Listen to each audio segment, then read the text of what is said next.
Buenas noches a todos. Bueno, queremos, para finalizar con nuestro trabajo grupal para práctica docente, queríamos hacer un breve repaso por todo el trabajo que hicimos. De nuestro grupo sería por Schmidt Cecilia y yo, Cáceres Fernando. Hola, buenas noches a todos, compañeros, compañeras y profesores. Yo voy a hablar un poquito del eje 1, que habla del contexto escolar. Dice, ¿qué se entiende por práctica docente? Podemos decir que no solo se ocupa de las técnicas de enseñanza en el aula, su función va más allá, como medir el proyecto político educativo y de sus destinatarios en una labor realizada cara a cara.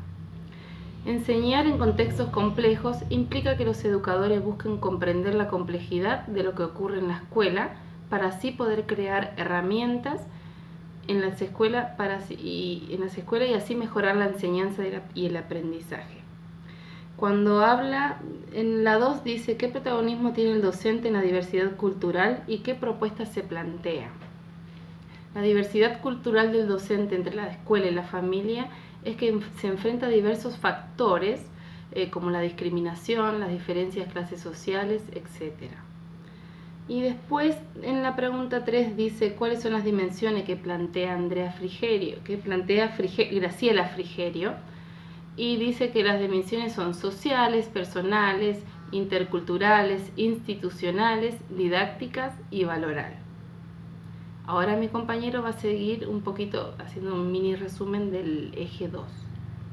Bueno, en el eje 2 teníamos el rol docente, que teníamos que a partir de las entrevistas realizadas a los docentes y directores de las escuelas definir cómo percibían diferentes conceptos. Uno de ellos era el rol docente, que es un papel o función que tienen los educadores que abarca muchos aspectos importantes para la sociedad, como enseñar a otros. Consiste en suministrar información a los alumnos, como también valores y actitudes. Otro era la educación.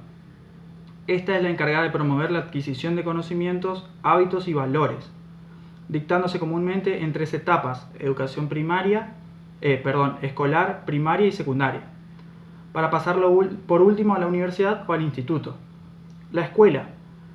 La escuela es el lugar físico donde los maestros transmiten o promueven la educación hacia los alumnos. En ella se dan los conocimientos básicos y principales que sirven como pilares para una persona, por ejemplo, a leer y escribir. El rol del estudiante.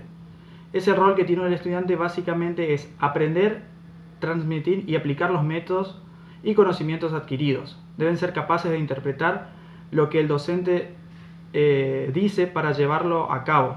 También debe ser sociable, empático y reflexivo. Pensar la práctica docente. Es importante en la reflexión para la práctica educativa asumir, considerar y ser capaz de investigar y narrar los propios contenidos como un buen docente. Debe utilizar la mejor estrategia para llevar un orden educativo.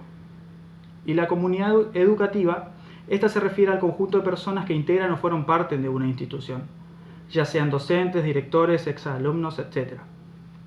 Como conclusión de todo esto, luego de la entrevista a docentes y directoras de la Escuela 120, concluimos que la función o el papel de cada uno va más allá de la escuela o el aula.